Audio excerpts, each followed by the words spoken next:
support for Lois tonight and her retrospective. It's very exciting.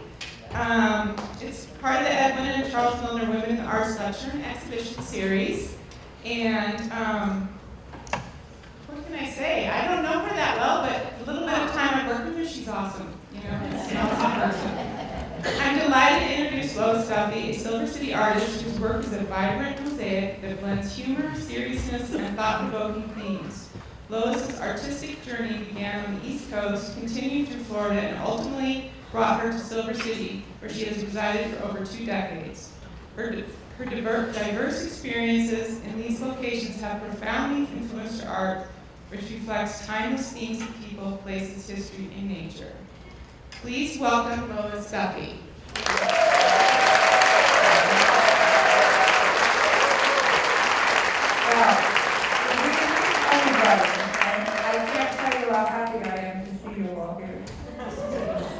And I have to thank WNNU and the Edwina and Charles Milner Women in the Arts Fund for sponsoring this event. Okay, so just for a brief background, I grew up on Long Island, about 50 miles out from New York City.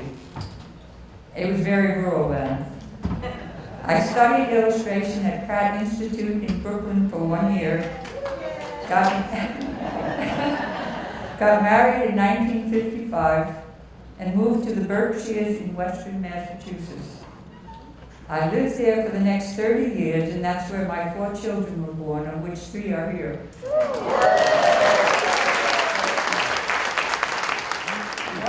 Once they were all in school, I eagerly started to paint. I did everything I saw in Old Milltown, New England. All my paintings tell a story, and you as a viewer might imagine a different story, and that is how it should be. Here are some of my early works, mostly watercolors and pastels on ragboard. So this is Western Massachusetts paintings from 1968 to 1984. This is Urban Renewal, which was 1969. This painting was my first big award. It won a purchase prize from Williams College in Williamstown, Mass. It is a watercolor and pastel on a 30-inch by 40-inch ragboard. And I'll give you a minute to look at it. And if you can, I don't know if you can see it, there's a cat way in the foreground. And you'll notice in many of my paintings, I use an animal in the foreground, different animals. And I don't know why, it just seems like that's the person that's speaking to you or something, or he's turning around and telling you about it or something. I don't know why I do it. Okay. This is the trestle, 1970. Steeples were everywhere. If you lived in New England, you would know that. And you're looking at downtown North Adams through the stark contrast of this old railroad bridge. I tried to add texture by wetting a sponge and dabbing it on the metal parts. And of course it was watercolor, so there wasn't any texture to it, but I tried to make it into texture. That was a long time ago.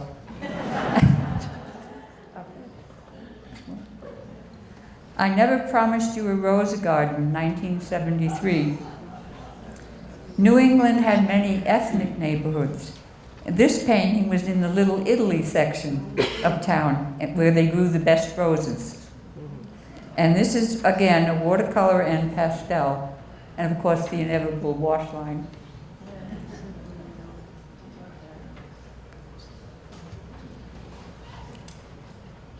I think we got it there. This is the Joneses, 1977. And this is in Great Barrington, Massachusetts. I don't know if anybody's familiar with it. It's a little south from where I actually live. Oh, okay. And my comment on this is that you could spend hours in this place and you could find anything, including a horse-drawn hearse complete with a skeleton. Yeah, I spent a lot of hours through this place. It was very interesting. And I don't know what the history of the old building is. I never did find out. So. And of course the chair with the cat in it.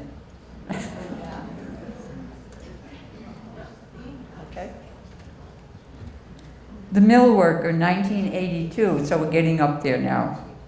This was a common scene in New England at this time, in the old cotton mills. It was the first painting where I became interested in faces and the stories that they had to tell. This really started me off. And I have been painting faces ever since, but this one is mostly watercolor.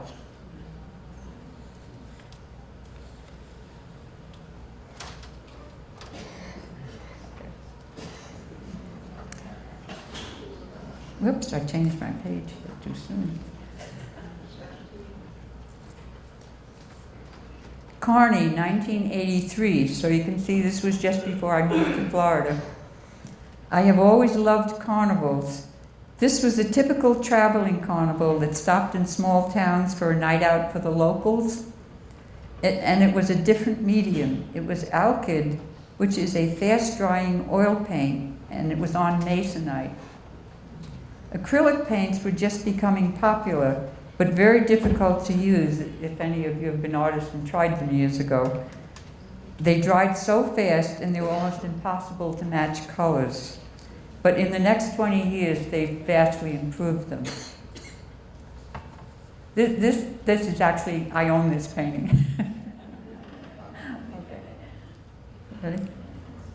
Okay, now we're into Florida, 1984. So 30 years passed by and my kids were grown and had moved on. I was divorced and feeling the need to move on myself. I had roots in Florida because my grandmother was one of the early settlers in Miami in 1940.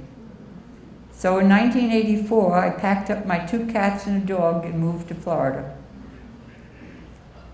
There I found a whole new lifestyle in bright new colors and lush greens, just waiting to be put on canvas. Inspiration was everywhere.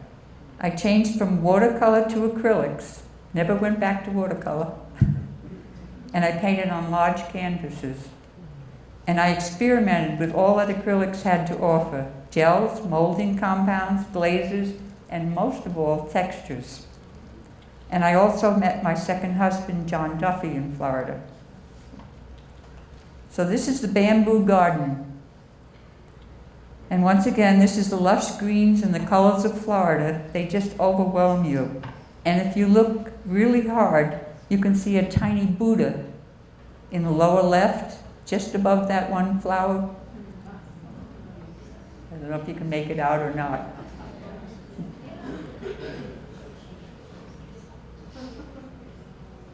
So this one, if you can't find it, you can find it in the show. Because this one and the next one are going to be in the show at the gallery.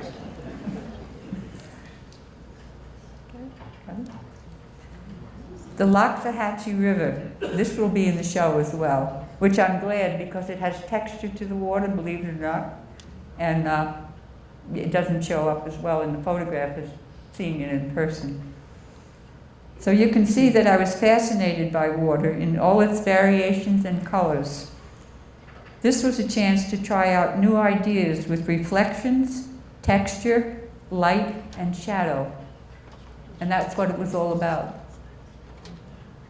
I really enjoyed doing this painting. Okay. This is Pond of Imagination. These are giant lily pads that were 6 feet across. And this painting is hanging in the Ringling Museum in Sarasota, Florida. I hope the hurricane didn't get it.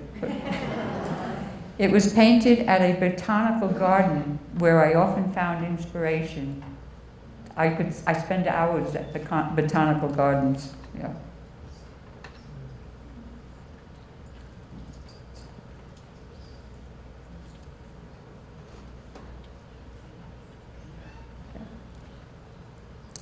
This is Lulubelle. This was a local gas station that finally had to chain Lulubelle, the mannequin, to the property as it kept getting stolen. And it was kept for ransom. I don't know what they wanted, a tank of gas or something.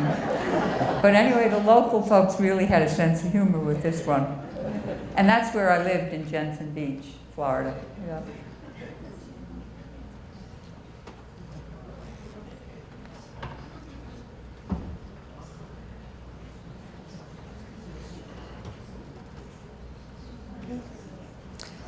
This one is a little more serious, although it doesn't have to be to you. It's listening to the tree. There is a story behind this painting, but it would take me way too long to tell it. I will let you interpret it in your own way, because there's many ways you could think of. And I love to hear what different ideas people think of when they see my paintings. It doesn't have to be the same thing I had in mind. So.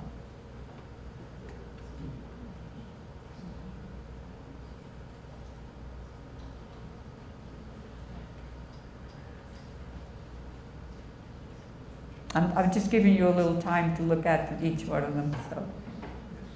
Because this one is not in the show. So.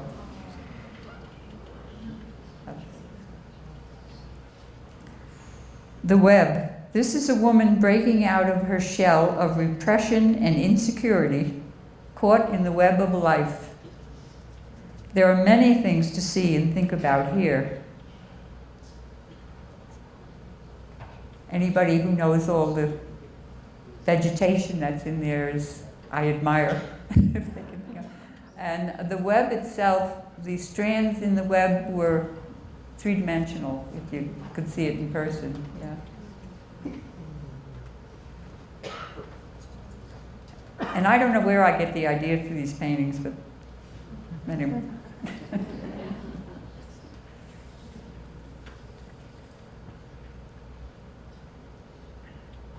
Of course, everybody sees the mushrooms right away. Okay, now we're in New Mexico. This is 1997 when we came here. In 1997, John and I moved to New Mexico to escape the crowds and commercialism that was overrunning the old Florida that we both had loved so much. When I first drove into Silver City, it was from the west on Route 180 and came down Market Street. I was blown away by the view. Remember, I'd been coming from Florida. And I still am. I love that view after all these years. So here is a small sampling of the work I have done in the past 27 years. This is the pink trailer. This painting is of my neighbors, and it's truly Silver City. Everyone knows of an old pink trailer in a yard full of animals. I can't tell you how many people would look at this and say, oh, I know where there's a pink trailer, or I've seen a pink trailer. And of course, the cat in the front again, I call that the cat with an attitude.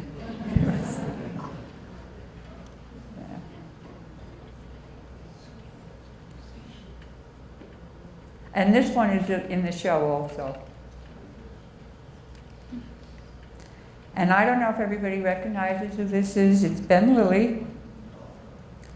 And this is one of my early paintings depicting some of the history and the local characters.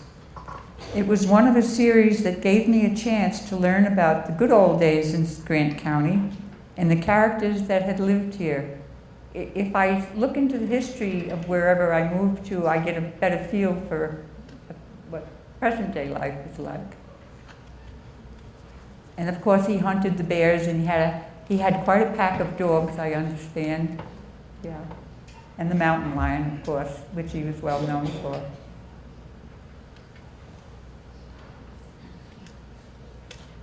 Okay. Amigas Eternis. I found these two life-sized La Katrina ladies on opposite sides of a courtyard on a trip to Mexico. Mind you, they were life-size. I put them together holding hands as if they were friends forever.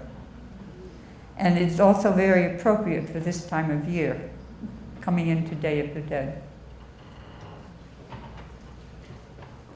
Some people think they're grotesque. I think they're wonderful.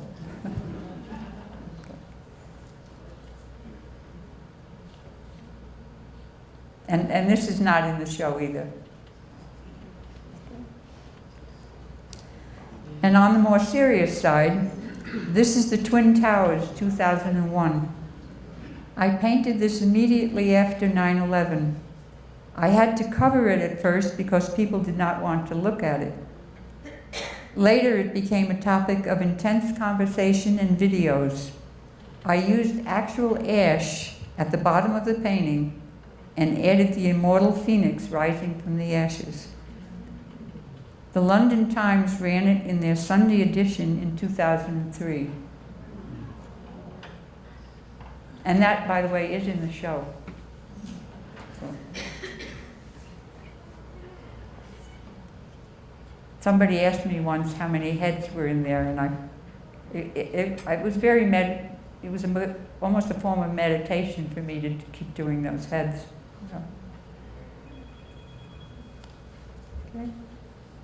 Now this one I'll leave up on the screen for a little while. It's the Blues Fest in 2003, that's quite a while ago. And it's a scene from the early days of the Blues Fest. It can be seen at the Silver Family Healthcare on Route 180. That is Bill Busman on the bass, and you might recognize a few other folks if you look real carefully, which are still around town.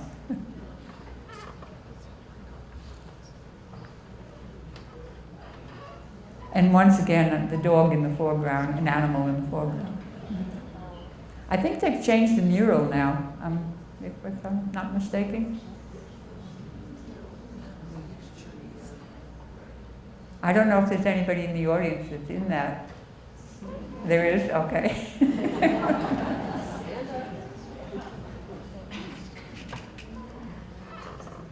Okay. This is a little bit different. This is the Mekong River. I did a series of paintings of rivers from space, looking down from space at them, using acrylic on mylar, leaving the river unpainted as a mirror reflecting surface. So where you see the river, it was actually a mirror. It was interesting because as the light changed during the day, there were different reflections in the river itself, almost like it was moving. It's very difficult to show in a photograph, and they were all painted to scale. I think I did 6 or 7 of them, if I'm not mistaken. And one of them, the Nile River, is up in Santa Fe at the Aquafria, someplace up there. And I thought the Nile River was my best one, but I couldn't borrow that back. Okay. And the famous Buffalo Bar. I have painted 7 scenes of downtown Silver City over the course of my 27 years. Each of them shows a well-known building with people in front that are somehow related to the building. You may recognize many of them. One of them, the El Sol Theater, is in the gallery show. I don't have any of the others available. Anyway, I'll speak about Buffalo Bar, and then there are a few others. The most famous of them is the Buffalo Bar. The original is hanging in the Roundhouse in the state capitol in Santa Fe. This is the way it looked in 2001, believe it or not. And perhaps, if we're lucky, it will look like that again someday. And some people actually bought a print of it because that was their motorcycles in the front. Okay. And this is 4 p.m. at Air, which all my old artist friends will recognize and remember. And I did this in 2000, to give you an idea. That was when the art scene was just beginning to come into its real heyday. And this shows the early artists gathered on Yankee Street at 4 p.m. every day. The AIR stood for Artist in Residence. So 4 p.m. at AIR. And I can't tell you how many memories are here. Probably you can recognize them. Well, I know one of them is sitting out in the audience. Okay.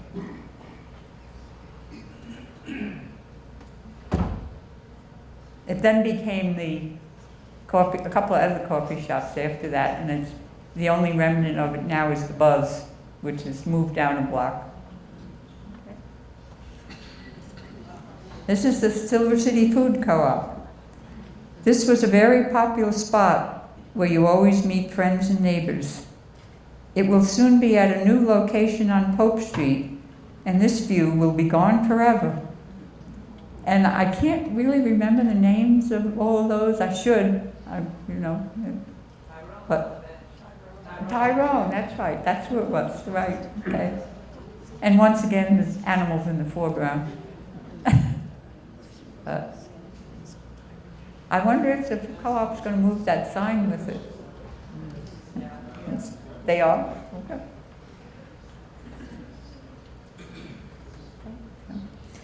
And the Silver Clipper. I did this in 2012. And you may recognize Paula Geisler walking her dog. And the barbers are out in front. And the movie theater, it hadn't quite closed yet. And I chose to use Star Wars on the theater poster because I thought everybody would recognize that. The Healer Theater is gone, but the barber shop is still there. And the building is now painted a different color, which broke my heart, but it's okay. I don't know if Paula Geis was in the audience. Hope I didn't embarrass her.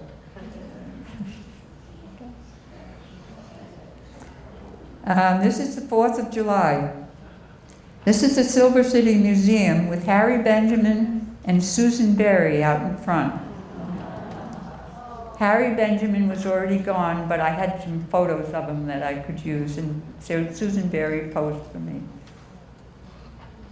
Both of these people were instrumental in the early days of the museum, and the ice cream social is still going strong.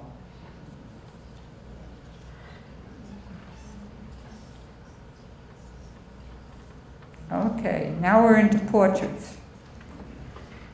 I have painted many portraits, mostly of people I admire. They all have interesting faces with lots of wrinkles. I love wrinkles. I got plenty of them. I generally use acrylic molding paste with a palette knife. I build up the face and then I paint over it, so they all have a very textured surface. Not all of these were painted in New Mexico. I started doing portraits in Florida, so many of them were painted there. More recently, I have found that my three-dimensional paintings lend themselves to very interesting portraits. This one was the very first large portrait that I did. I did it in 1992, so you can see I was still in Florida. This was my first large portrait, 4 foot by 5 foot. Since then, I have painted Einstein many times and in many ways.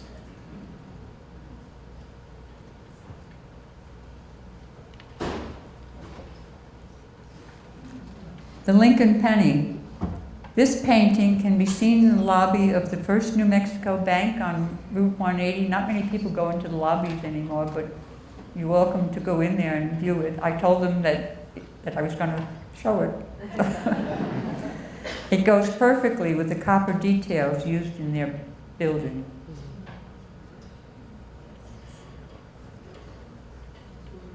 And once again, you might be able to make it out with the date there where it says 1865. That was raised, so it had some texture. I can't get away from texture. Okay. This is Obsidian Eyes, Geronimo. He was an Apache leader born near the headwaters of the Gila River. Geronimo has a strong connection to the history of our area.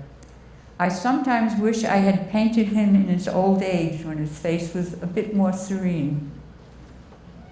He did live to be quite, I don't know exactly how old he was, but I have seen pictures of him in his old age. Yeah.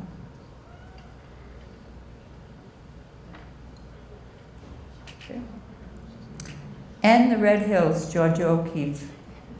I turned Georgia O'Keeffe into her Red Hills by using heavy texture and strong color. It has a three-dimensional surface to add to the lifelike effect. She has been one of my favorite artists since I was much younger, never dreaming I would someday live in her land of enchantment. I feel like I know her. And this is in the show, so just move on. Yeah.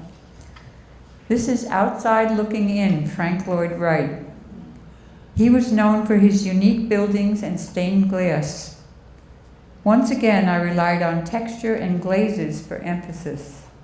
That the whole area around the edges was, you can see through the glaze, and it was, once again, very three-dimensional.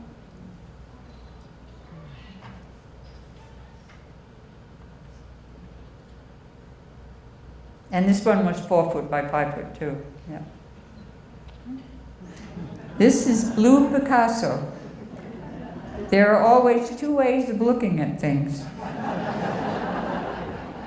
It might take you a minute to figure this one out. And Picasso does that to you. So. I loved his blue period, so that's why I made him blue.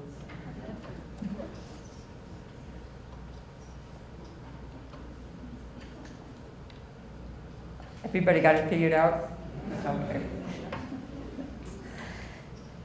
This is Visions, William Blake. Not everybody is that familiar with William Blake, but he's one of my favorites. He's one of my favorite people. He was an artist, a writer, and a visionary. This is interesting because I had to work from his death mask and written descriptions because he lived before photography. So of course, the eyes were closed in a death mask, but they said he had big, open eyes, the first thing that hit you when you saw him. And I researched the color of his eyes and the color of the hair. And of course, if you're familiar with any of his illustrations, you'll recognize what's coming out of his head.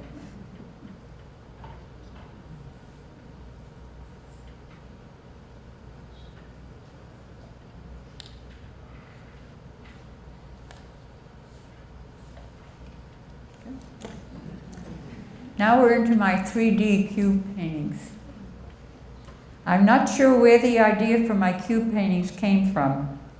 It has evolved from using 3-inch deep canvas blocks to 6-inch hollow pine cubes that can be rotated to 360 degrees like a sculpture. I first lay the pieces on a flat, even surface and paint as if they were a regular painting. And then comes the fun part, and it really is fun, when I decide how and where to space them. Before I glue them together with construction cement, I need to paint the sides that will show. It can be tricky and a lot of work, but the outcome can be unusual and surprising. This was one of my early ones. It's on the road again. I did it in 2014. This was one of my early 3D paintings using 3-inch deep canvas blocks glued to a flat surface. So it was essentially still pretty flat. You will see that it has been evolving ever since.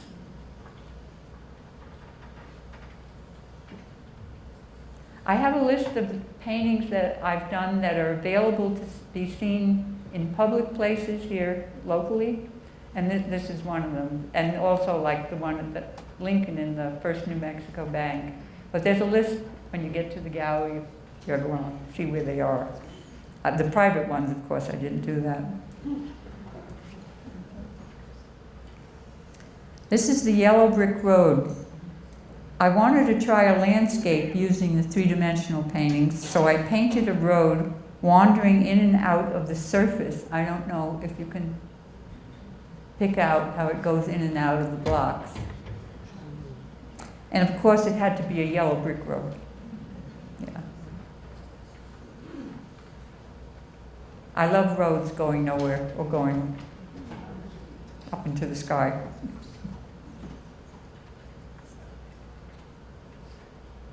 I wished I had another picture of this that showed it a little bit better, but I guess you get the idea. Okay. This is the carousel. This is a carousel from a visit to Chattanooga, Tennessee. Each of the canvas blocks were glued together on a convex curve, so it took quite a bit of planning and construction, as you can see from the back view. And when you see this in person, it curves so that actually a carousel, so it's going around. But these were still my canvas blocks. As you can see from the back view, it's just canvas stretched over wooden blocks as if it was regular stretcher strips. Okay. This is Humpty Dumpty. This was painted in 2016 and refers to some of the controversy of our times with a bit of satire, which I have used often. I just don't have too many of them here. And you will find Lewis Carroll characters in several of my paintings. I guess you can figure it out easy enough.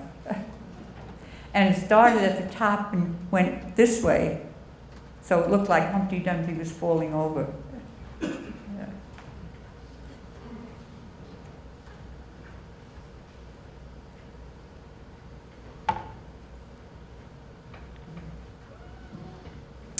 Okay, now this is Dolly, which of all of my three-dimensional paintings so far, I think was the most successful.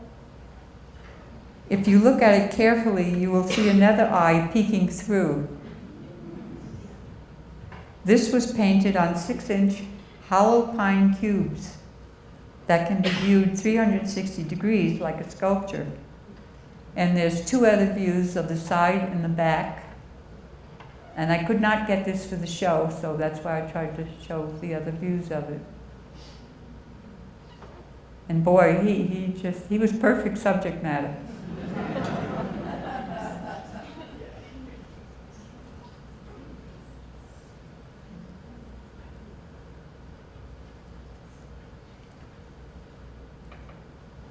Okay.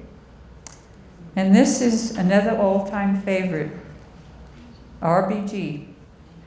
Ruth Bader Ginsburg is wearing a neck piece given to her by a New Mexico professional women's group, which I understand there's some local people belong to. I don't know if they're here.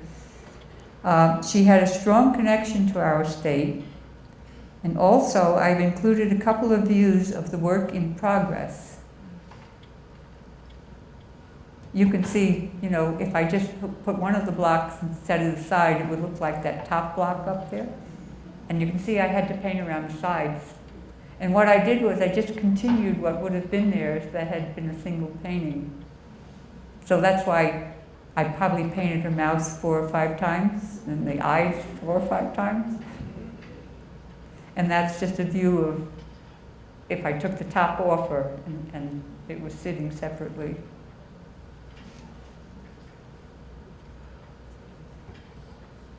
And that's it. So I want to thank you all for coming.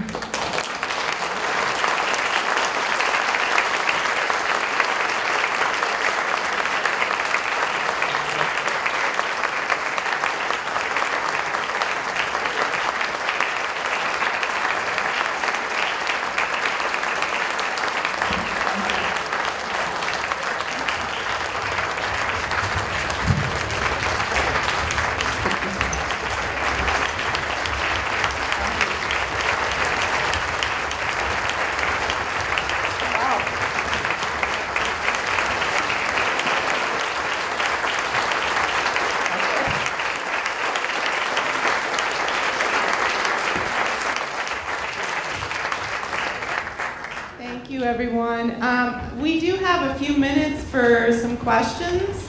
We don't have a lot of time, but if anybody would like to ask a question, you can raise your hand. You have to use the microphone so that people on Zoom can hear you and so that Lois can hear you as well. So raise your hand and we'll try to get a couple questions answered, and I'll bring the microphone to you. If we do not get to you, of course, you can talk to her at the opening, which is up at Francis McRae Gallery directly after this. So we hope to see you there. Lois, I didn't wonder about this until you showed the textile worker image.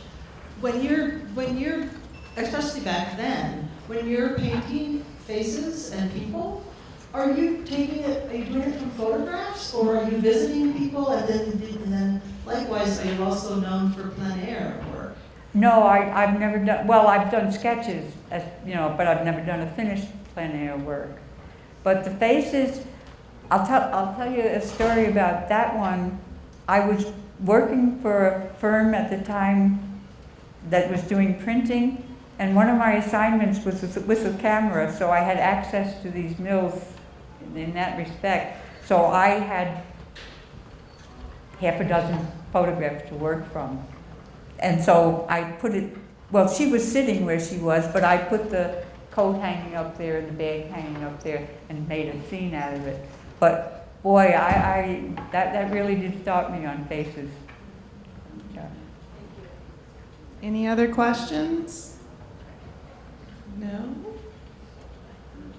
All right then, I want to thank you all for coming tonight, and again, it's standing room only, which is awesome. And I know her fan club is somewhere in the middle there. They were here a little early Raise your tonight. hand. So raise your hands if you're the My official coffee Lois pot. Duffy fan club. We will see you up at Francis McRae. If you are not able to get up there tonight, the show is up until November 14th. 14th. Yes, I always want to say 12th, and it's the 14th. So come see us. The gallery's open Mondays, Wednesdays, and Fridays, 10 to 4. But we hope to see you up there. Hope you make it. Thank you.